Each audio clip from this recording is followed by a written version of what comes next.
इस लेसन में मैं आपको क्लोजिंग एंट्रीज और पोस्ट क्लोजिंग ट्रायल बैलेंस बताऊंगी कि अकाउंटिंग में हम क्लोजिंग एंट्रीज कैसे करते हैं और क्यों करते हैं। बहुत ज़्यादा इंपॉर्टेंट टॉपिक है, लेकिन अगेन मैं पूरी कोशिश करती हूँ कि आपके लिए बहुत आसान कर दूं। देखें क्या होता है, सबसे पहले कि क्लोजिंग एंट्रीज होती क्या है। क्लोजिंग एंट्रीज को हम क्लोजिंग जर्नल एंट्रीज भी कहते हैं और ये कब बनाई जाती हैं? At the end of the accounting period. अगर आपकी बुक कीपिंग या अकाउंटिंग आप मंथली कर रहे हैं तो महीने के आखिरी डेट में आपने बनानी है, और अगर आप ईयरली कर रहे हैं, क्वार्टरली कर रहे हैं, ये आपके ऊपर डिपेंड करता है, तो आपने लास्ट डे को बनानी होती है at the end of the accounting period. अब है कि क्यों बनानी होती है, राइट? तो जो आपके टेम्पररी अकाउंट्स हैं, टेम्पररी अकाउंट्स कौन से होते हैं? एक अकाउंट होते हैं जिनको हम कहते हैं ये टेम्पररी अकाउंट्स हैं, और दूसरे अकाउंट्स हैं उनको हम कहते हैं ये परमानेंट अकाउंट है। जो इनकम स्टेटमेंट है, और इनकम स्टेटमेंट में आपके पास क्या आता है? आपके पास आता है रेवेन्यू और एक्सपेंसेस, जिससे आपको मालूम होता है कि आपको प्रॉफिट हुआ है या लॉस हुआ है। ये टेम्पररी अकाउंट्स हैं, इनको आपने क्लोज करना होता है, यानी इनका जीरो बैलेंस करना होता है at the end of the accounting period. और जो भी इनका बैलेंस है, जैसे मैंने आपको बताया था कि अगर प्रॉफिट होता है तो वो आपके कैपिटल को इंक्रीज करता है, और अगर आपको लॉस होता है तो कैपिटल को डिक्रीज करता है। तो टेम्पररी अकाउंट्स को यानी इनकम स्टेटमेंट अकाउंट्स को आपने क्लोज करना होता है, और उनके बैलेंसेस आपने ट्रांसफर करने होते हैं परमानेंट अकाउंट में। सिंपल हम इसको ये कह सकते हैं, मैं आपको समझा देती हूँ। सिंपली क्लोजिंग एंट्रीज का मकसद ये होता है कि हमने at the end of the accounting period ये देखना होता है कि हमारी इक्विटी इंक्रीज हुई है या डिक्रीज हुई है। कैपिटल को आपने, उस कैपिटल का हमने एंडिंग बैलेंस मालूम करना होता है। आप बस सिंपल इस बात को माइंड में रखें। कौन कौन से अकाउंट है जिनको हमने क्लोज करना होता है, उनके बैलेंस जीरो करने होते हैं? रेवेन्यू अकाउंट, जैसे मैंने आपको बताया, राइट? एक्सपेंस अकाउंट को करना होता है। अब इनके अकाउंट जीरो कैसे होंगे? इनका जो भी बैलेंस होगा वो हम एक और अकाउंट खोलते हैं जिसको हम कहते हैं इनकम समरी, उसमें ट्रांसफर कर देते हैं, और उसके बाद हम इनकम समरी को क्लोज करते हैं और डिविडेंड या ड्राइंग्स जो भी आपको दी होती है उसको क्लोज करते हैं, राइट? बहुत आसान है, बिल्कुल परेशान होने की बात नहीं है। मैं बताती हूँ कि ये, लेकिन आप ये याद रखें कि इन अकाउंट्स को हमने क्लोज करना है। कैसे क्लोज करना है मैं अभी बताती हूँ आपको। देखिए नेक्स्ट स्लाइड में ये 10 कॉलम वर्कशीट मैंने आपके लिए बनाई है, और इसमें हमने पहले अनएडजस्टेड ट्रायल बैलेंस मैंने आपको बताया था, फिर हमने एडजस्टिंग एंट्रीज की, फिर हमने एडजस्टेड ट्रायल बैलेंस बनाया। एडजस्टेड ट्रायल बैलेंस से हमने इनकम स्टेटमेंट और बैलेंस शीट बनाई थी, राइट? अब हम क्या करने जा रहे हैं क्लोजिंग एंट्रीज में? ये जो इनकम समरी है, ये जो आपके पास कॉलम्स हैं इनको हमने क्लोज करना है। इनके लिए कुछ भी नहीं करना, ये जो पहले 6 कॉलम बन चुके हैं हमने इनको क्लोज करना है। और इसका जो बैलेंस होगा वो हमने कहाँ ट्रांसफर करना होगा? हमने ये देखना होगा कि हमारा कैपिटल इंक्रीज हुआ या नहीं हुआ। इसलिए यहाँ से हमें ड्राइंग भी चाहिए होगी। अगर आपको ड्राइंग्स और कैपिटल दिया है तो वो ले लें, अगर रिटेन अर्निंग और डिविडेंड दिया है तो वो ले लें, राइट? दोनों मैं आपको करके बताती हूँ।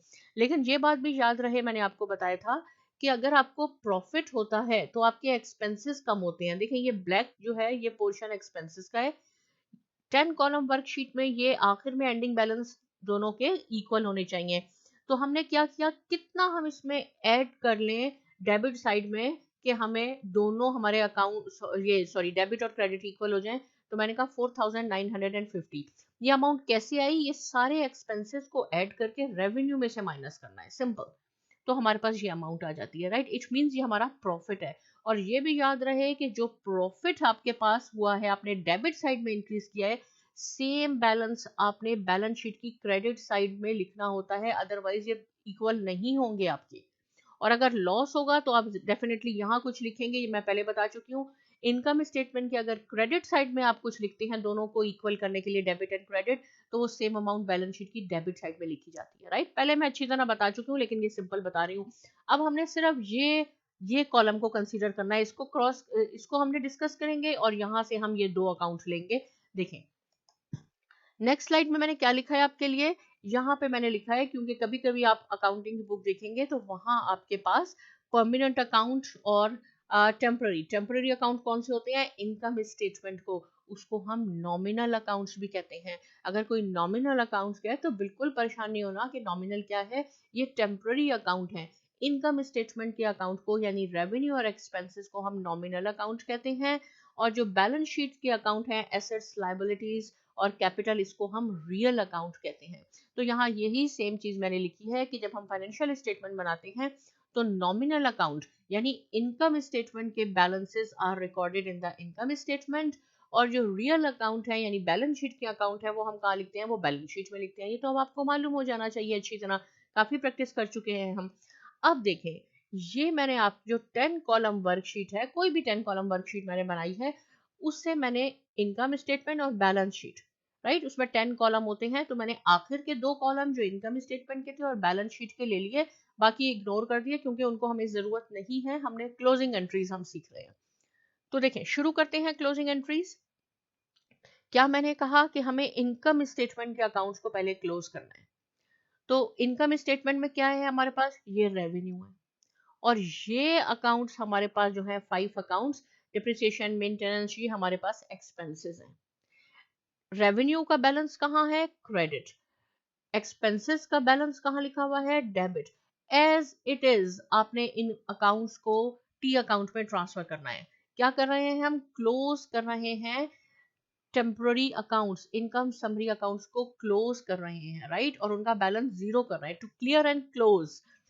यहाँ पे है ये डेबिट क्रेडिट, राइट, ये सिमिलरली ये डेबिट क्रेडिट। अब आपको मालूम हो जाना चाहिए कि लेफ्ट साइड टी अकाउंट की डेबिट होती है और राइट साइड आपकी क्रेडिट होती है। रेवेन्यू क्रेडिट पे है यहाँ पे, एज इट इज, जैसे मैंने आपको बताया, आपने सेम यहाँ लिखना है। ये एक्सपेंसेस थे, ये हमारे पास 5 एक्सपेंसेस थे, वो हमने लिख लिए। इसके अलावा मैंने आपको क्या कहा है कि ओनर्स इक्विटी, और हमारे यहाँ पे क्या दिया गया है बैलेंस शीट में, एक ओनर्स इक्विटी और कैपिटल दिया गया है। अगर यहाँ रिटेन अर्निंग और डिविडेंड होगा तो आपने वो लिखने हैं, लेकिन यहाँ कैपिटल और ड्राइंग है तो हमने यहाँ कैपिटल, ओनर्स इक्विटी और ड्राइंग ही यहाँ लिख दिया। उसका भी बैलेंस यहाँ से बैलेंस शीट से देखा और ये हमने ड्राइंग लिख दिया। सिर्फ इन अकाउंट्स को हमने क्लोज करना होता है, बाकी आप किसी चीज पे भी वरी नहीं करें। Revenue, expenses, owners equity, drawing.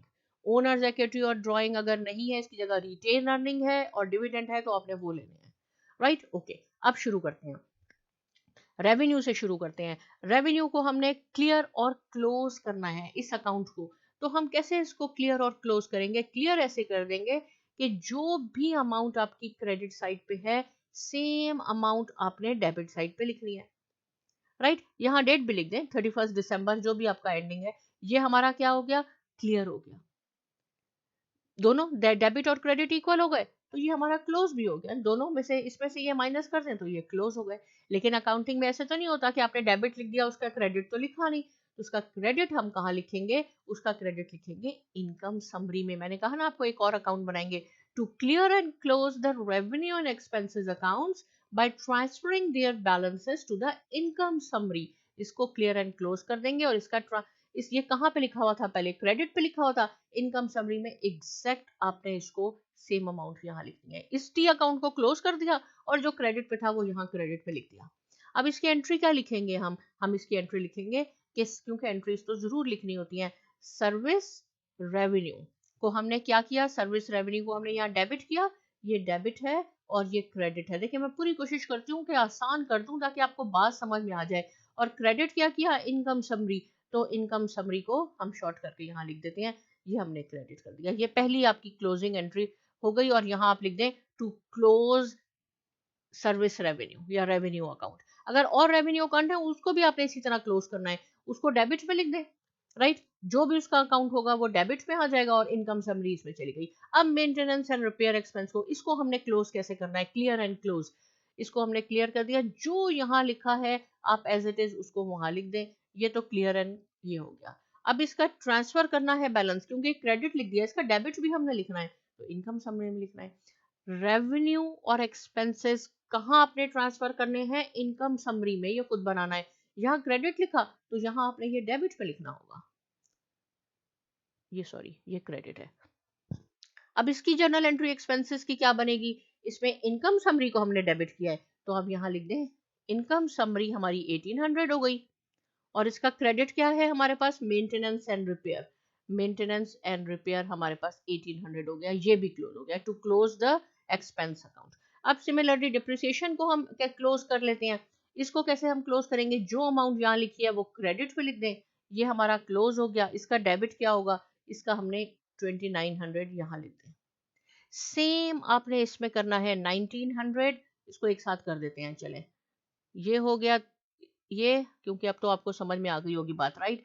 ये सारे अकाउंट हमारे क्लियर एंड क्लोज हो गए, लेकिन इनका बैलेंस जो है आपने क्या करना है, डेबिट यहाँ लिखना है इनकम समरी में 1900, ये हो गया, और ये हमारे पास हो गया 1300। अब हमने यहाँ से इसको टोटल करना है, और यहाँ पे एंट्रीज आपने जरूर लिखनी है। जितने भी एक्सपेंस अकाउंट है उसका डेबिट इनकम समरी होगा, क्रेडिट उसका नाम होगा जो भी एक्सपेंस अकाउंट है, और जो रेवेन्यू है उसमें डेबिट आपका सर्विस वाला होगा और इनकम समरी इसकी क्रेडिट होगी, राइट। ये मैं यहाँ से इसको इरेज करती हूँ ताकि हमें, ये मैं आपको इनकम समरी का कॉन्सेप्ट अच्छा दे सकूं। तो ये हमारे पास आ गया 1300, राइट। अब मैं आपको एक और चीज बता दूं कि एग्जैक्ट जो मैंने ये काम किया है, आप अगर इसको देखेंगे अपने जो हमने इनकम स्टेटमेंट की 10 कॉलम से, वो एग्जैक्ट वही चीज आ गई। ये इनकम समरी है, इसको भी हम ऐसे ही कर सकते हैं। अगर मैं इसको ऐसे कर दूं ना तो ये वही चीज बन जाएगी इनकम समरी। ये क्रेडिट पे आ गया, ये 4 डेबिट पे आ गए। इनको जब हम ऐड करेंगे तो ये क्या कितने हो गए, 38,400। सेम एग्जैक्ट चीज यहाँ आई है, कोई चीज मैंने अपनी तरफ से नई नहीं बनाई, बस इन अकाउंट्स को क्लोज किया है। 38,400 और ये हमारे पास है 60,200, राइट। अब हमने इनकम समरी इसको क्लोज करना है। अब आप यहां से देखें कि आपको प्रॉफिट हुआ है या लॉस हुआ है। ये आपका रेवेन्यू है, ये आपके एक्सपेंसेस हैं, एक्सपेंसेस आपके कम हैं, राइट। कितने कम हैं, कितना मैं इसमें ऐड कर दूं कि ये दोनों डेबिट और क्रेडिट इक्वल हो जाएंगे। हमने अब इनकम समरी को क्लोज करना है। क्लोज का मतलब होता है कि डेबिट और क्रेडिट आपके इक्वल हो जाए और आखिर में जीरो बैलेंस बच जाए।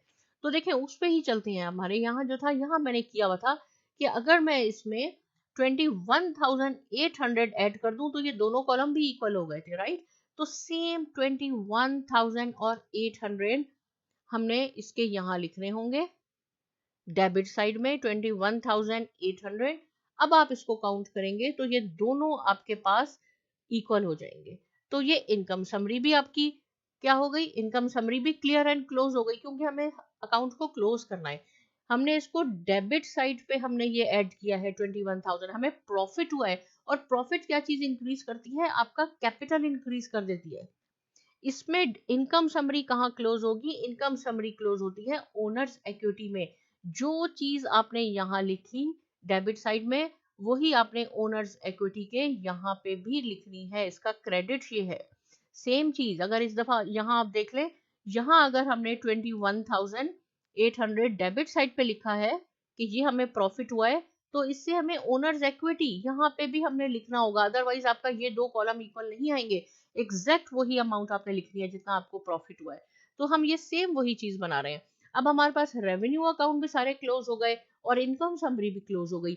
इनकम समरी क्लोज हुई तो इसकी कैसे एंट्री होगी, इनकम समरी डेबिट बाय 21,800 और इसका क्रेडिट होगा ओनर्स इक्विटी 21,000। ये आपने लिखनी है journal entry to close the income summary account, right.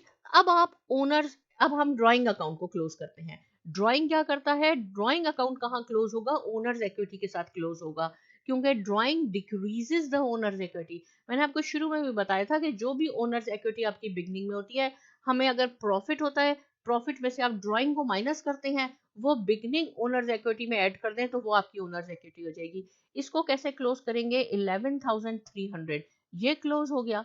यानी हमने ड्राइंग को क्रेडिट साइड पे लिखा तो ये क्लोज हुआ। इसका डेबिट, ड्राइंग कहाँ क्लोज होती है, ओनर्स इक्विटी में। सेम अमाउंट आप 11,300 यहाँ लिखते हैं, राइट। अब आप इन दोनों को ऐड कर लें, 19,200 और 21,800 को आप इसको ऐड कर लें। इसमें से ड्राइंग माइनस कर दें, जो भी होगा आपका आंसर वो आपकी होगी ओनर्स इक्विटी, यानी capital at the end of the year. तो जो भी हमने क्लोजिंग एंट्रीज की उससे हमें ये मालूम होता है कि at the end of the accounting period हमारा कैपिटल इंक्रीज हुआ या डिक्रीज हुआ। सिर्फ ये अकाउंट है जो ओपन रहेगा, ये परमानेंट अकाउंट है, ये रियल अकाउंट है जो कि पोस्ट क्लोजिंग ट्रायल बैलेंस में जाएगा। ये सब टेम्पररी अकाउंट्स होते हैं, ये क्लोज हो गए। याद रहे कि सर्विस रेवेन्यू अकाउंट और एक्सपेंसेस अकाउंट क्लोज होते हैं इनकम समरी में, इनकम समरी क्लोज होती है ओनर्स इक्विटी में, और ड्राइंग आपका क्लोज होता है ओनर्स इक्विटी में। आखिर में आपने ये फाइंड आउट करना होता है। कितना सिंपल हो गया। जिसको आप डेबिट करते जाए उसकी एंट्रीज भी बनाते जाए। आपकी आसानी के लिए मैंने यहाँ ये सारी एंट्रीज भी लिख दी हैं ताकि आपको कोई कंफ्यूजन ना हो कि कैसे एंट्रीज होंगी। ये मैंने सपोज अगर आप ये अकाउंटिंग मंथली कर रहे हैं तो 31 मई को आपने ये क्लोजिंग एंट्रीज करनी होती हैं। ये सारे अकाउंट आपके क्लोज हो गए, यहाँ आपने लिखना होता है। एक और तरीका है, किसी बुक में आप देखेंगे यहाँ मैंने इंडिविजुअली सारे एक्सपेंस अकाउंट को क्लोज किया है, लेकिन अगर आप चाहते हैं तो ये सारे आप एक्सपेंसेस अकाउंट को एक ही जगह आप क्लोज कर सकते हैं, जो कि 38,400 के इक्वल आएगा, जो हमारा ऑलरेडी आपने यहाँ देखा यहाँ मौजूद है। राइट, तो आप चाहते हैं इंडिविजुअल भी क्लोज एंट्रीज लिख सकते हैं, आप चाहें तो एक साथ भी सारे एक्सपेंसेस की एंट्रीज लिख सकते हैं। उसके बाद इनकम समरी कहाँ क्लोज होती है? ओनर्स इक्विटी में, और ओनर्स इक्विटी कहाँ क्लोज होती है? वो ड्राइंग में क्लोज होती है। जब ये सारी क्लोज हो जाएंगी इसके बाद आपने पोस्ट क्लोजिंग ट्रायल बैलेंस बनाना है। पोस्ट क्लोजिंग ट्रायल बैलेंस में क्या होगा यहाँ देख लें आप, मैं दोबारा ये दिखाती हूँ आपको। ये अकाउंट जो कि परमानेंट अकाउंट है आपके पास, ये सारे एज इट इज होंगे, ये सारे एज इट इज होंगे। ड्राइंग तो क्लोज हो गई, ड्राइंग होगा नहीं। यहाँ पे जो भी एंडिंग कैपिटल होगा दिस प्लस नेट इनकम, ये जो हमारे पास आई थी 21,000, इसमें से ड्राइंग माइनस कर दें तो एंडिंग कैपिटल हो जाएगा। वही यहाँ मैंने लिखा है, और एंडिंग कैपिटल है हमारे पास 29,700। राइट, तो कैपिटल इंक्रीज हो गया, हमें प्रॉफिट हुआ है बिजनेस में। ये रेड में नहीं लिखना, सिर्फ मैंने आपको समझाने के लिए लिखा है। ये आपके परमानेंट अकाउंट है, इसको हम पोस्ट क्लोजिंग ट्रायल बैलेंस कहते हैं। यानी जितने भी टेम्पररी अकाउंट्स थे, नॉमिनल अकाउंट्स थे, वो क्लोज हो गए, आखिर में आपका कैपिटल इंक्रीज हो गया। अब आपने दोबारा जून में जितने भी एक्सपेंसेस हैं वो दोबारा रेवेन्यू और एक्सपेंसेस शुरू करना है, जून के आखिर में सिमिलरली उनको क्लोज करना है। इसी तरह ये आपका अकाउंटिंग साइकिल आगे जाएगा। राइट, अब क्वेश्चन ये है कि पोस्ट क्लोजिंग ट्रायल बैलेंस हम क्यों बनाते हैं? और देखें, पोस्ट क्लोजिंग ट्रायल बैलेंस में सारे आपके पास, मैं पढ़ देती हूँ, of accounts and their balances after closing entries have been journalized and posted to ledger. इसका अदर वर्ड्स में हम क्या कह सकते हैं कि post closing trial balance is a list of accounts और परमानेंट अकाउंट। टेम्पररी कौन से होते हैं? नॉमिनल इनकम स्टेटमेंट के, वो क्लोज हो चुके हैं।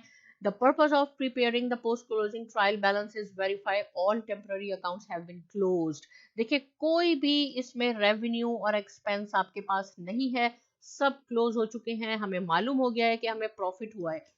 एक और चीज यहाँ मैं आपको बताती चलूं, जैसे मैंने अभी आपको कहा था कि अगर आपके इनकम बैलेंस शीट में कैपिटल यानी ओनर्स इक्विटी और ड्राइंग है तो आपने वो दो अकाउंट्स लेके उनको क्लोज करना है। लेकिन कभी ऐसे होता है कि हमारे पास रिटेन अर्निंग भी है और डिविडेंड भी है, तो कोई बात नहीं, हमने रिटेन अर्निंग को और डिविडेंड को क्लोज कर देंगे। डिविडेंड आपका क्लोज हो जाएगा रिटेन अर्निंग में, और इनकम समरी आपकी क्लोज होगी रिटेन अर्निंग में। बात वही है, कैपिटल की जगह आप ये लिख सकते हैं। राइट, अब जैसे यहाँ मैंने इस क्या बता दिया है, ये टी अकाउंट्स बना दी है, वही सेम। पहले यहाँ पे कैपिटल था, अब कैपिटल भी है और रिटेन अर्निंग है, तो आपने रिटेन अर्निंग यूज करना है, ड्राइंग की जगह डिविडेंड यूज करना है। इन सब को आपने वैसे ही क्लोज करना है। आखिर में डिविडेंड को हमने क्लोज करना होगा यहाँ इसके साथ, रिटेन अर्निंग के साथ, और रिटेन अर्निंग को जो भी इसका बैलेंस आएगा यानी प्रॉफिट एंड लॉस है तो वो यहाँ आ जाएगा। जब आप इसको बैलेंस शीट में ट्रांसफर करेंगे तो आपने रिटेन अर्निंग लिखनी होगी कि एंडिंग बैलेंस रिटेन अर्निंग का जो भी है वो आपने शो करना होगा। राइट, ओके, आगे चलते हैं। ये काम मैंने आपके प्रैक्टिस के लिए बनाया है, इसमें मैंने आपको रिटेन अर्निंग्स दे दी हैं और डिविडेंड दे दिया है। राइट, पहले आपने क्या करना है, ये इसको क्लोज करना है। ये रेवेन्यू है, बता देती हूँ मैं आपको, ये हमारे एक्सपेंसेस हैं, इनको आप क्लोज कर दें। फिर आप देखेंगे कि हमें प्रॉफिट है या लॉस है, काय में क्लोज करना है इनको? इनकम समरी में क्लोज करना है। अगर आपके पास प्रॉफिट होगा, राइट, इनकम समरी को कैसे क्लोज करना होगा? रिटेन अर्निंग में। और ड्राइंग को कैसे क्लोज करना है? रिटेन अर्निंग में। जो भी एंडिंग बैलेंस होगा वो आपने आखिर में यहाँ लिखना है। ये आपने करना जरूर है, क्योंकि अगर नहीं करेंगे तो आप नहीं सीखेंगे। ये एक और एग्जाम्पल है, लास्ट एग्जाम्पल में कुछ कम अकाउंट है, इसमें थोड़े ज्यादा अकाउंट है, लेकिन देखें इसमें हमारे पास रिटेन अर्निंग है, दोबारा ये डिविडेंड दिया हुआ है। पहला स्टेप क्या होगा, ये आपके पास रेवेन्यू है, ये एक्सपेंसेस है, इनको आपने क्लोज करना है। फिर आपने जो भी आपका प्रॉफिट एंड लॉस होगा उसको आपने रिटेन अर्निंग में क्लोज करना होता है और डिविडेंड को आपने रिटेन अर्निंग में, लेकिन एंट्री जरूर लिखनी है। ये टी अकाउंट्स भी मैंने बनाया है, इसके आपने नाम लिखने हैं, डेबिट एंड क्रेडिट करना है, इसको आप पॉज कर दें, ये खुद करें। जब आप खुद करेंगे तो ज्यादा सीखेंगे। इसके साथ ही हमारा अकाउंटिंग साइकिल यानी 80% अकाउंटिंग हमारी कंप्लीट हो गई। 8 स्टेप्स थे अकाउंटिंग साइकिल में। जर्नल्स एंट्री से हमने शुरू किया, फिर मैंने आपको बताया कि लेजर में क्यों ट्रांसफर करते हैं, कैसे करते हैं, अनएडजस्टेड ट्रायल बैलेंस बनाया, एडजस्टिंग एंट्रीज बनाई, एडजस्टेड ट्रायल बैलेंस बनाया, एडजस्टेड ट्रायल बैलेंस से हमने इनकम स्टेटमेंट और बैलेंस शीट बनाई। उसमें से इनकम स्टेटमेंट के जो थे हमारे टेम्पररी अकाउंट्स उनको हमने क्लोज किया और आखिर में हमने पोस्ट क्लोजिंग ट्रायल बैलेंस बना दिया। राइट, इसकी आपने प्रैक्टिस जरूर करनी है। प्रैक्टिस नहीं होगी आपको नहीं समझ में आएगा। एक दफा आप इसके रूल समझ लें, कभी भी एरर नहीं होगी एग्जाम में जब आप इसकी अच्छी तरह प्रैक्टिस कर लेंगे। इसके बाद मैं आपको शुरू करूंगी कंप्यूटराइज्ड अकाउंटिंग, क्योंकि ये सारी मैनुअल अकाउंटिंग है। आपने जर्नल एंट्रीज खुद बनानी है, फिर लेजर में डालना है, इसमें एरर हो जाती है अक्सर। इसके बाद में आपको सिंपली अकाउंटिंग, जो कि कंप्यूटर पे कैसे अकाउंटिंग करते हैं उसका सॉफ्टवेयर है, बहुत ईजी है, वो सिखाऊंगी। उसमें क्या होगा, सिर्फ आपने ये पहला स्टेप जर्नल एंट्रीज करना है, सिस्टम ये सारे स्टेप आपके लिए खुद कर लेगा। और अगर कोई एरर हो जाती है, आप एरर को यहाँ सही करते हैं, ऑटोमेटिकली एवरीवेयर आपकी एरर को ठीक हो जाती है। मैनुअल अकाउंटिंग में जर्नल एंट्री गलत हो गई, आपने लेजर को भी ठीक करना है, एडजस्टेड ट्रायल बैलेंस को, हर स्टेप को आपने ठीक करना होगा। लेकिन कंप्यूटराइज अकाउंटिंग में आजकल मैनुअल अकाउंटिंग कोई यूज नहीं करता। तो आप मीनवाइल आपका ये काम है कि आप इसकी अच्छी तरह 2-3 ट्रायल बैलेंसेस मुख्तलिफ जगहों से ले लें, जर्नल एंट्रीज ले लें, 8 स्टेप अकाउंटिंग साइकिल की अच्छी तरह प्रैक्टिस करें। मैं आपके लिए मीनवाइल सिंपली अकाउंटिंग के वीडियोस तैयार करती हूँ। इसके बाद आपने साइमा एकेडमी को सब्सक्राइब करना है, लाइक करना है, बेल आइकन पे जरूर क्लिक कीजिए ताकि आप सिंपली अकाउंटिंग भी सीख सकें। और बहुत शुक्रिया।